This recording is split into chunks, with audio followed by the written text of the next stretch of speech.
Bien, moi j'ai commencé à travailler depuis quelques mois ici, après avoir rencontré le docteur Lambey dans le cabinet dans lequel je travaille. Et effectivement, un jour on s'est dit, pourquoi est-ce qu'on n'essaierait pas de travailler ensemble, au moins pour faire un test sur des Alzheimer, Parkinson, etc. On est parti au départ sur une répartition de 3 groupes de personnes pour essayer de voir justement les différences d'évaluation entre Parkinson, Alzheimer et des cas psychotiques. Donc au départ, les cadres étaient très bien faits, avec des personnes effectivement pour chacune des différentes pathologies. Et à la clé, c'est-à-dire qu'on avait prévu de faire 12 séances par personne sur 3 mois, donc une séance par semaine, avec une évaluation sous forme de grille, au bout de, pas forcément 12 évaluations, mais au bout de 10 évaluations pour voir ce que les résultats pouvaient donner. Il se trouve qu'à aujourd'hui, en fait, on a travaillé sur bien plus que de 6 personnes, mais nous n'avons d'évaluation vraiment faite. Alors, quand je parle d'évaluation, c'est pas moi qui l'a fait. Je pose les questions au personnel soignant et au personnel hôtelier qui est présent en permanence auprès de ces personnes et qui est très bien placé pour savoir ce que peuvent donner les résultats, même si elles ne sont pas d'ailleurs forcément toutes au courant de mon action sur les personnes en question, mais elles sont vraiment au quotidien, comme les aides-soignantes, avec les personnes qu'on avait nommées, et elles sont donc les mieux placées pour voir si effectivement il y a ou pas changement dans leur comportement et sur quel plan. Donc pourquoi seulement 6 évaluations aujourd'hui? Eh bien c'est tout simplement parce que un jour vous arrivez et vous avez un planning qui tient la route, et puis non, il y a une intervention à tel endroit parce qu'il y a Madame X qui va pas très très bien, ou il y a Madame Y qui va pas bien du tout, il y en a une qui est en train d'ennuyer tout le monde, donc voilà. Et je me suis rendu compte en plus que quand j'attendais, et ça j'ai ma part de responsabilité, quand j'attendais trop longtemps pour demander au personnel soignant et au personnel hôtelier quels étaient les changements, elles avaient beaucoup de mal parce qu'elles sont tellement occupées et débordées qu'effectivement elles disent ah bah oui il y a quelque chose mais bon, c'est difficile pour elles de recadrer. Ce qui veut dire qu'en fait, le suivi sur les personnes de la résidence Catherine Labouré doit être fait de manière, je dirais, très, très régulière, vraiment très, très, très régulier. Il se trouve aussi que les personnes qui sont présentes ici ont une moyenne d'âge de 88 ans, je crois, ce qui veut dire que les pathologies sont déjà bien avancées, ce qui veut dire que ce sont des gens qui sont peut-être pas 50%, mais pas loin, généralement en fauteuil roulant, qui ont, dans certains cas, plus de moyens d'expression orale comme nous, et qui ont vraiment je veux dire, la communication n'est pas forcément évidente. Ce qui veut dire aussi que sur le plan physique, ce sont des gens, évidemment, à qui on ne peut en aucun cas pratiquer un shiatsu comme on le pratiquerait sur quelqu'un en état, entre guillemets, normal. Ce qui veut dire aussi que, en fait, ces gens-là, vous ne pouvez pas leur demander d'être sur leur lit, sauf exceptionnellement, il y en a une, ou deux, il y en a eu deux, qui acceptaient de se coucher, de s'allonger. Les autres, c'est un rejet total, et je pense...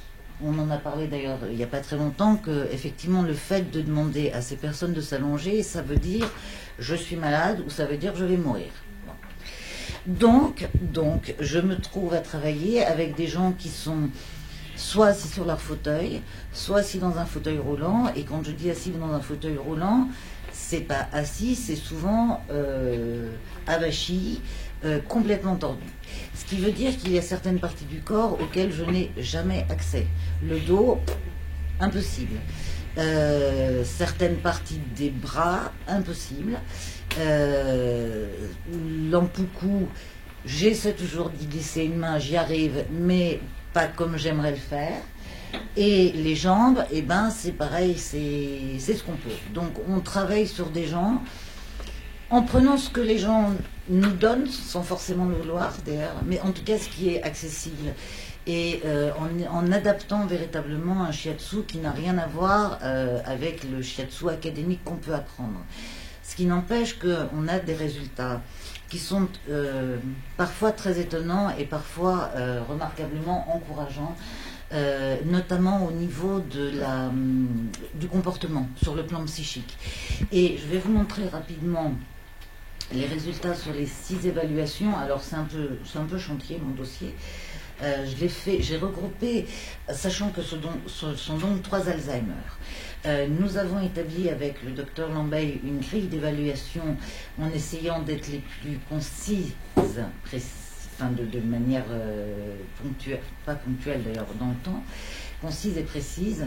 Et en fait, vous avez là systématiquement les 6 évaluations qui ont été regroupées, sachant qu'on a fait une évaluation sur le plan physique, une évaluation sur le plan spatial, puisque ce sont des gens effectivement qui, dans certains cas, ne bougent quasiment pas.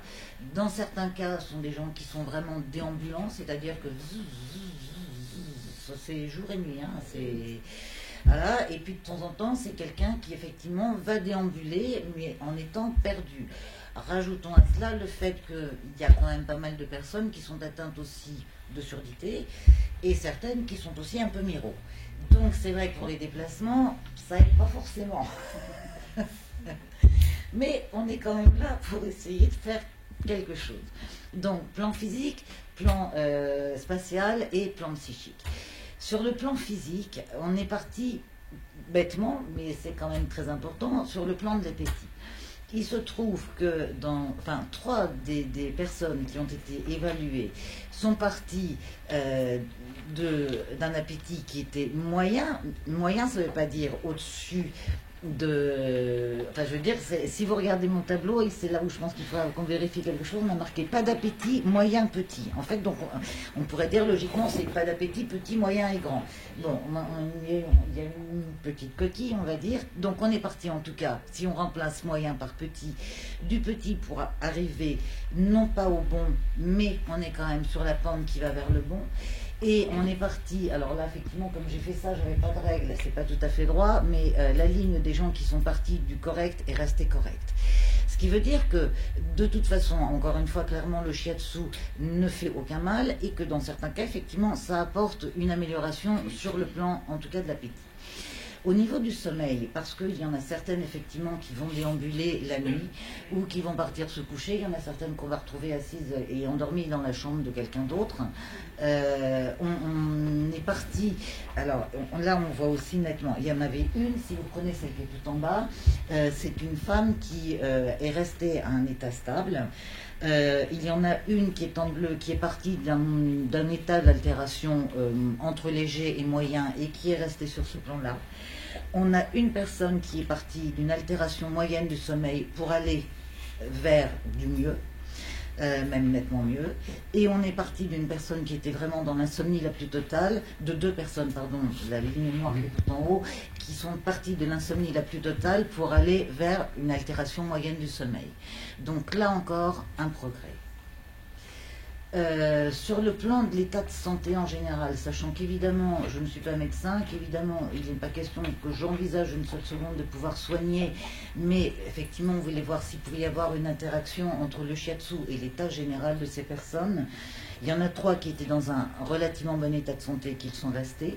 Il y en a 2 qui sont restés à l'état moyen. Et il y en a une qui était en état de santé mauvais et qui effectivement est partie vers une grande amélioration.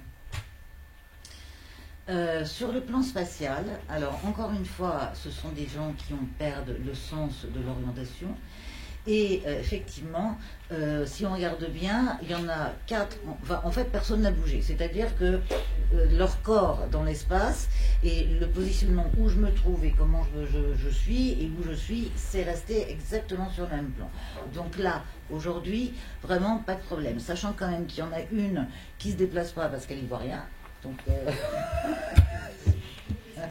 non mais il y en a une autre qui a des problèmes d'équilibre, donc elle ne se déplace pas non plus. Il faut avoir le moral parfois. Et donc voilà, donc effectivement, il y a des moments où même toutes les grilles qu'on a pu faire ne sont pas vraiment adaptées aux personnes parce qu'effectivement, elles ne sont pas en état de, tout simplement. Mais néanmoins, on a voulu voir s'il n'y avait pas de changement pour être sûr que ça n'avait pas été pire. Bon, c'est pas pire. Quand on prend sur le plan de la qualité de la mobilité, parce qu'effectivement, il y a je suis mobile, mais dans quel état est-ce que je suis mobile? Est-ce que je suis souple? Est-ce que je suis complètement souple? Est-ce que je suis complètement raide? Et est-ce que je vis à peu près correctement avec mon corps? Là, par contre, effectivement, des changements, c'est-à-dire que pour deux personnes qui étaient dans un mauvais état de souplesse, de réactivité, etc., et donc qui se sentaient complètement insécures, hein, et donc on a des démarches qui sont très brinque-ballantes, on va dire, il y a eu une amélioration très nette pour en fait 3 personnes, si on regarde bien. Il y en a 2 qui sont partis du mauvais état de la mobilité pour aller vers l'acceptable, et une qui est partie du mauvais pour aller vers le correct. Et les 3 qui étaient sur un état bon, évidemment, sont restés sur cet état-là. Au niveau de l'agitation dans le déplacement, parce que c'est ce que je vous disais tout à l'heure, il y en a certaines qui vont passer leur temps à naviguer. Le mot est faible, hein, alors c'est à leur vitesse à elles, mais c'est je viens, je repars, je retourne, je repars, et je descends et je remonte pour celles qui sont valides et qui sont capables de monter les escaliers, et c'est presque du gymkhana, hein, bon. Donc on est parti effectivement pour une qui était dans la déambulation permanente, elle est restée. Une elle est partie de la déambulation permanente pour se calmer un petit peu. Il y en a une qui est partie de la déambulation pour aller vraiment vers une déambulation normale, c'est-à-dire que c'est une femme qui a été capable, ce qu'elle n'était plus capable de faire, elle n'était même pas capable de rester à table du début à la fin, elle venait, elle s'asseyait, 2 secondes après elle était partie, hein, et elle mangeait pas puisqu'elle ne pouvait pas tenir à table. Donc elle, effectivement, on l'a vu, elle a été capable, au bout de quelques séances, de rester complètement à table pendant l'heure du déjeuner ou du dîner, et de manger son repas parce qu'elle était assise devant son assiette. Plus de déambulation pendant ces moments qui étaient des moments, je dirais vitaux bien sûr, mais qui étaient aussi des moments de convivialité avec les autres.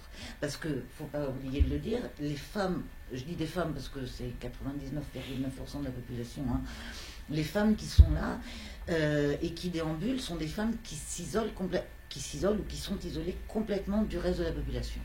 Donc je vous dis, vous êtes là, elle passe, elle repasse, elle repasse, elle repasse, mais elle ne s'arrête pas. Elle s'arrête pas.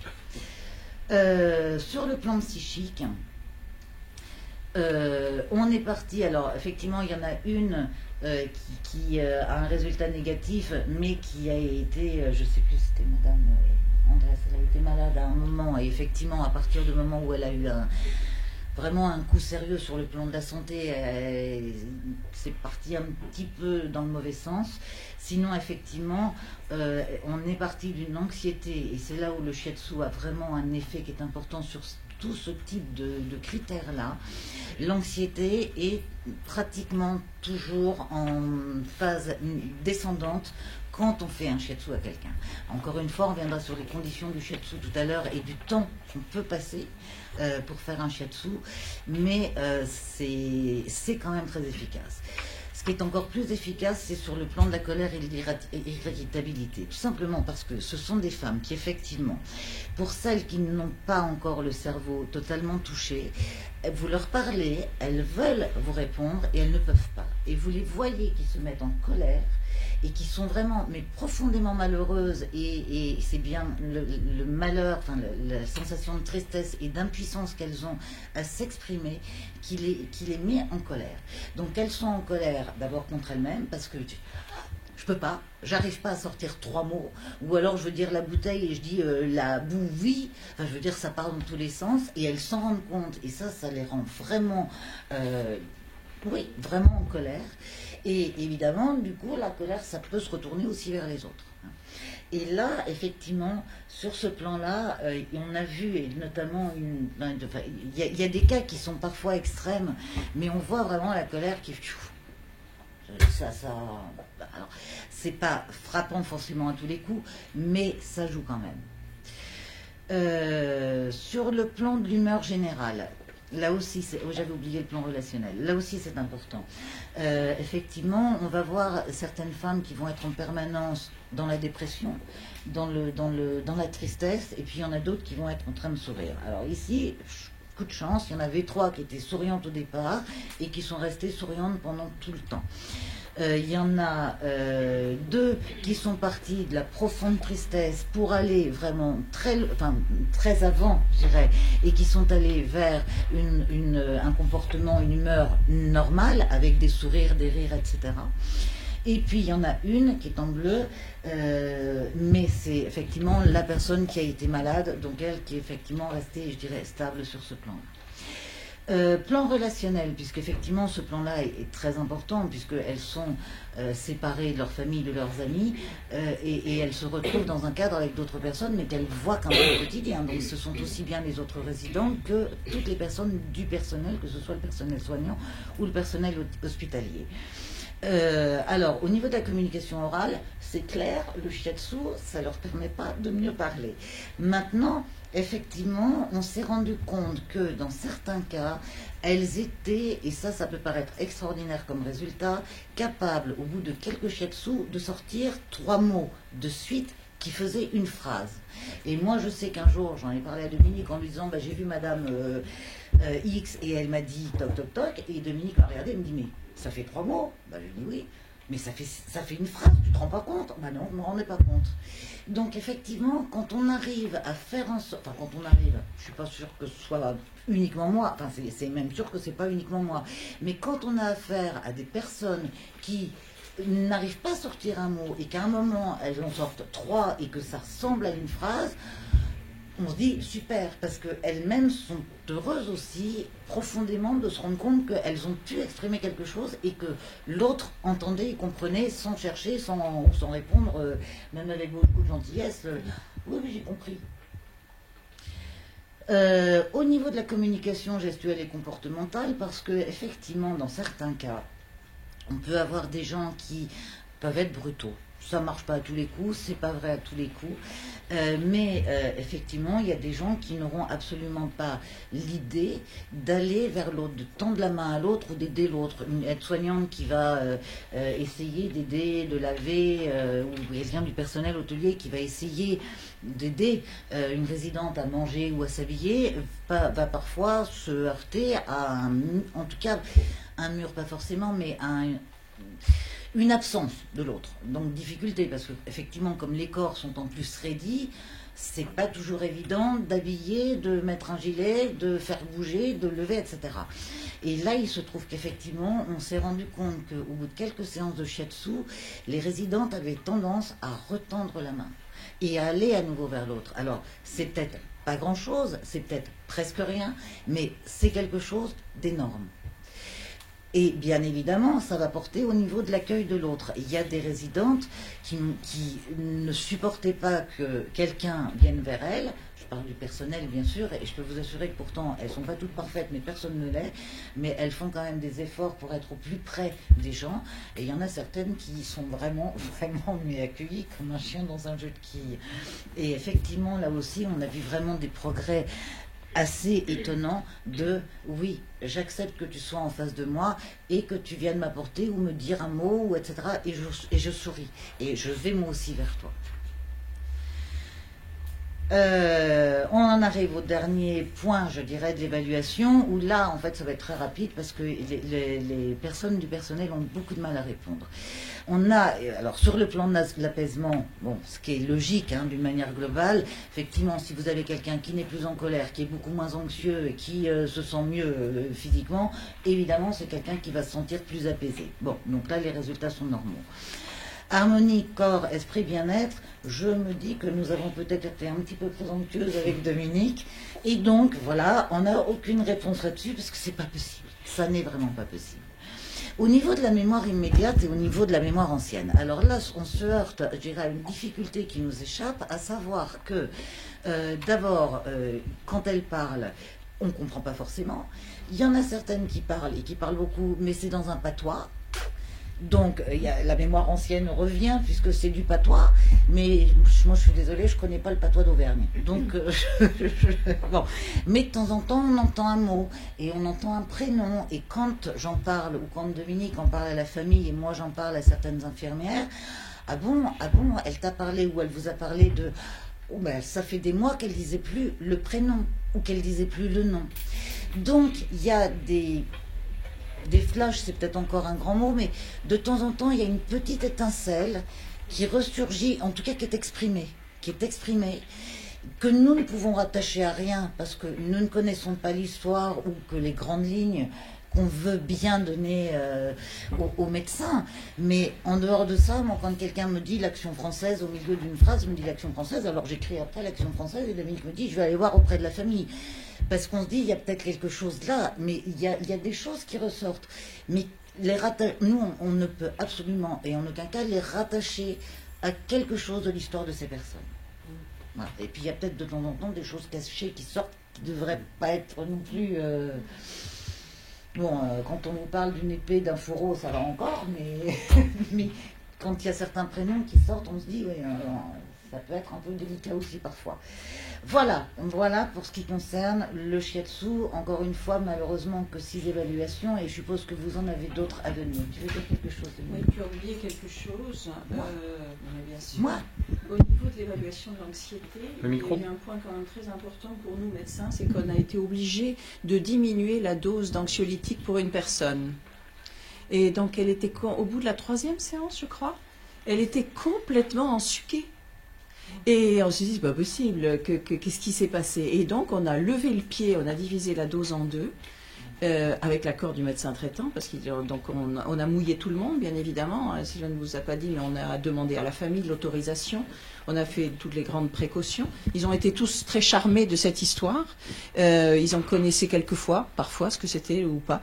Et on a demandé au médecin traitant leur accord pour intervenir dans cette thérapeutique, finalement.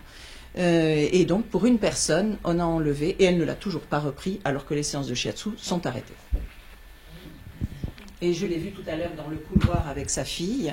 Elle déambulait, elle parlait fort comme elle le fait, mais c'était très apaisé. Donc il y a des choses qui, malgré l'arrêt, maintenant on est loin de cette histoire, puisqu'on vous a dit 3 mois, tu as commencé en fin juin, début juillet.